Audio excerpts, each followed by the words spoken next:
So in light of what has happened recently, an ad that came out to discuss ePay, which is this paying system in Singapore, where a Chinese actor from Singapore brown-faced himself into other races outside the Chinese race, which sparked a controversy. It's not the first time it has happened in Singapore, and it has angered a lot of minorities, which then resulted into an incident where two influencers, Pretty and her brother, coming up with a rap video that in the end would also turn out to be inciting hate, seditious, and therefore they had police investigations. Allegedly seditious. Allegedly. And we're going to discuss that today, how we feel about it, and we're going to agree to disagree, we're going to whack and we're gonna have a discussion now. For those who don't understand the history of the concept of ethnic facing, it stemmed from blackfacing in America, where when they were slaves, white people took it upon them to mock their narratives, or dehumanize them by blackfacing themselves, painting themselves with wider lips, and then making fun of the black lives of it all. That's why we can empathize how black Americans feel about blackfacing, because it comes from a dark, insensitive period in history. While we should empathize and understand that brownfacing is also not acceptable, we need to understand why blackfacing feels a lot more weighted. Let's begin with the most generic. I'm going to direct this to you two. How do we feel about the brown-facing incident by ePay? Let's start with Miss Yeshua. But of course, I'm not a minority. I don't know how it feels like to constantly have this done to me. But just purely based on this one particular ad, it is a still photo, there's no video, so he's not mocking an accent, not ridiculing anyone. It doesn't look like the ad will make anyone who looks at the ad think any lesser of any race. Okay, so to me that's important. Your intention, whether you intend to make fun of a race. So I do feel that the people who did these ads, the people who did the ads, they are like kind of dumb lah. Like they shouldn't have done that, and they should know better than this. I feel as a minority, this is not the first time we've addressed this. This is not the first time MediaCorp had to issue an apology about the concept of brown-facing. I just thought, here goes another lame incident that we have to again address. And I guess the againness of it all frustrated minorities. Like, how many times must we tell you that we don't like this for you to do it again? It becomes very tiring to be equated to the color of your skin. Do you know what I mean? Like, we are more than just the color of our skin. Just because you slap on some tan makeup on a Chinese person makes them Indian. It's just that's why it becomes offensive lah. Because you just brittle us down to just being brown. Brown-facing is offensive if the joke is about being Indian. The joke is about the color of your skin, which makes the ePay ad really difficult to dissect. But the offense is us being tired about the rhetoric of explaining to you why do that. And it's really tactless and tasteless because hey, why put that actor, what is his name? Dennis Chew. In those characters when you can literally, it's not so hard. No, Zalia Hamid needs this gig now. She's a retired Malay actress who can take up that makcik role. What's the history of Dennis Chew? There is a history, right? He is also another actor who always cross-dresses as like and goes drag and stuff lah. So my question is, if we actually hired Kumar to do all of these characters, then is it also offensive, or is it like no, because Chinese is the next majority? Part of conversation I think. I think the issue with the discussion of brown-facing and character acting is, where do we draw the line? Now I'm going to put this to the people at home thinking about it. People always say it's a punch up, punch down conversation. If let's say you are the minority, you get to punch up, but if you're the majority, you don't get to punch down. I have a Malaysian Chinese friend who was observing this whole situation, and to her it's new because as a Malaysian Chinese, she is the minority, and so she couldn't understand the privilege that Chinese Singaporeans have. And if we are being nitpicking like, okay, no, this race can do that, this race cannot do this. Like do that also lah, because like oppression is not just about your race ma, it's about so many other things. So I don't feel that it's fair to say that in general any race in Singapore is being particularly oppressed, because I feel like Singapore is quite meritocratic, and there are a lot of people who that's a loaded statement. Okay, finish first. Quite lah, okay, as far as things go. But I feel you have seen very successful Malays, you have seen very successful Indians who are in very powerful positions. What is the matrix? Like, are we talking about median income?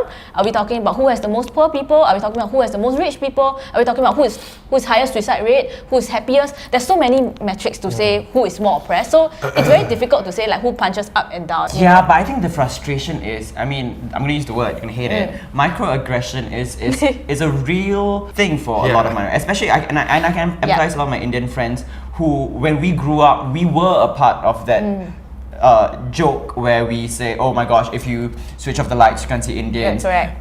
The joke is always on the color of their skin. The joke is always on their Indianness or the way they talk or their accent. No, I get that. I understand that, but it doesn't turn with the logic. The thing is, over time, I think the frustration is, as the conversation is going ahead in 2019, why is that our only option for joke? Like, I honestly go to some theatres and I see some veteran performers still do that racial caricature stereotypes. Where in 2011 I would laugh along, but in 2019 I'll be like, where are your writers right now? Are you guys really out of joke, out of punchlines? But then will we though? I mean, will we be out of jokes? Because it feels like more and more things are just not acceptable now.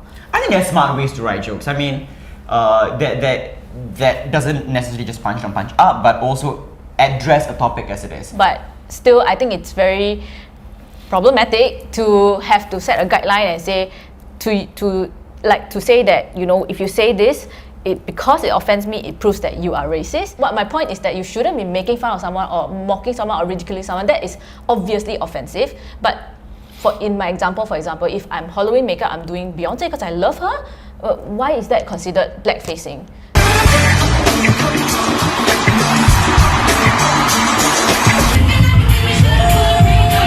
Do anything for me. But many people will actually find it very offensive still, you know? But to me, I feel like you shouldn't take offense at that just because it falls into the category of something offensive. But you know for sure the intent is because I love my idol.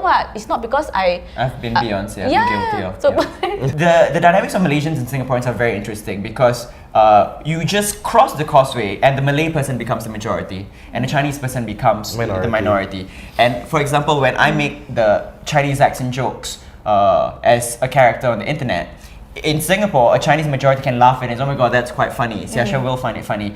But if I go to Malaysia or they have access to my YouTube content in Malaysia, immediately I become an offensive person because my race is the majority, regardless of my Singaporean passport. And the Chinese Malaysian will be like, why is that funny? Actually, I have something to add. I feel that all these feelings, right, stem from a place where you feel whether the person who's doing the brown facing actually likes your race.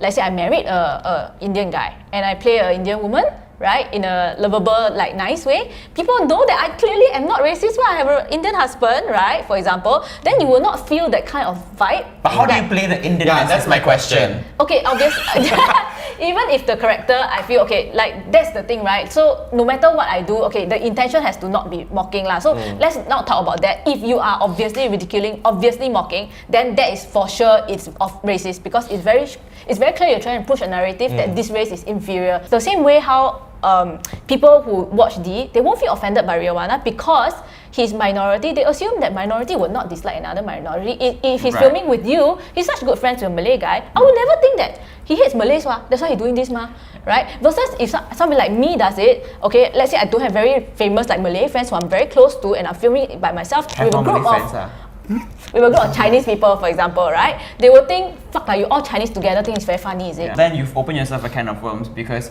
now the question is, why are Chinese people so insular and not, you know, exploring, including minorities into their circle of friends? No, it's true. It's true. I think like bringing back the issue of, like, say if you dressed up as Riawana or if you dressed up as an Indian woman, right? Like that, there then lies the question, right? Like, how are you, like we said, like, how are you going to portray it? If you put on a sari and you wear a bindi and then you paint yourself brown, is that okay? No, it's not. Because you're playing to the correct the funniness of I'm brown. But what if my character has a lot of depth to it? I'm playing a theatre role where she has a history, she has then I guess she doesn't need to be brown. The next question is, why can't you get an Indian cast or a Malay cast to play it? But the thing is, if I'm a private entity, I can hire whoever I want, right? You cannot go and tell me that I so hire is it on him the to private wear black. entity now to be No, responsible? No, See, I'm playing I a feel devil's okay, advocate. cannot. I'm very pro capitalism, so personal freedom. yes, I feel like think yes, like It is on the private entity, yeah. entity. right, Like- but there's nothing wrong with me personally liking Dennis Chu as an actor. What? If I'm the person choosing this. Okay, this is a fun thing. So I feel it is also on an artist's responsibility when you get a role like that and you go, Oh no, definitely, yeah. He was a bit like dense Yeah. lah. should For I sure. even take this out? No, definitely, Dennis was definitely. dense. Yeah. Okay. Dennis. I want to move on to the Chinese community, and I'm going to address this to you. Why do you think that despite previously being called out, the Chinese majority still do it? I don't think it's a majority who do it lah. I just feel it's a very small pocket of very dumb people who are doing it lah. I'm Like, going to put the spotlight on you, and I'm going to get you to speak to the Chinese people, these pockets of Chinese people that thought it was funny, that thought it was still okay to brownface. What would you say to them to make them understand at least where we felt it was offensive? right. What I would you say? think. Look straight to them, yeah. Okay. I think that as a Chinese person, okay, you shouldn't be doing brown facing if you're trying to like reduce somebody to a stereotype. Okay, if your character has zero depth, there's no reason to probably do that. Shouldn't ridicule or mock people. Okay, and especially if you don't have a lot of Malay and Indian friends, don't do it because people will assume that you're being racist. Yeah, but if you have an Indian wife or Malay husband, maybe okay. No! it's not! Okay, just don't do it. Just don't do it. Okay. Okay. Last question with regards to Ipe. What did we think of Mediacorp and Havas's apology? It was half-assed. I think this has happened so many times, and all the time it's always to the people we've offended, we're sorry. Like I'm waiting for them to just say, we fucked up. Sorry. Nobody ever says we fucked up. I mean, in not your we life. fucked up, but that we were offensive. Sorry. Like it They just fucked feels. it up, sis. They Fucked fucked it yeah. up. Yeah, you know what I mean? Like Havas and Mediacorp, But they isn't fucked that it what up. they say? They gave out a very standard kind of press release, but like usually press releases are always. no, I just like get very pissed off with that to those who were offended.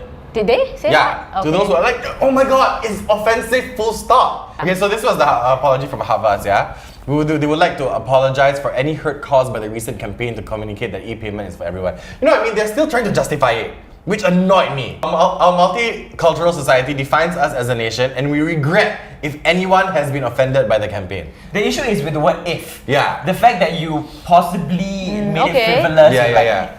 If it was offended. Like, Maybe it was. people address that it was offensive, then you should take it as we're sorry that it offended you. But Yeah. how many It's smart to PR. people to say that they're offensive before you agree that it is offensive? Deny Right. yourself.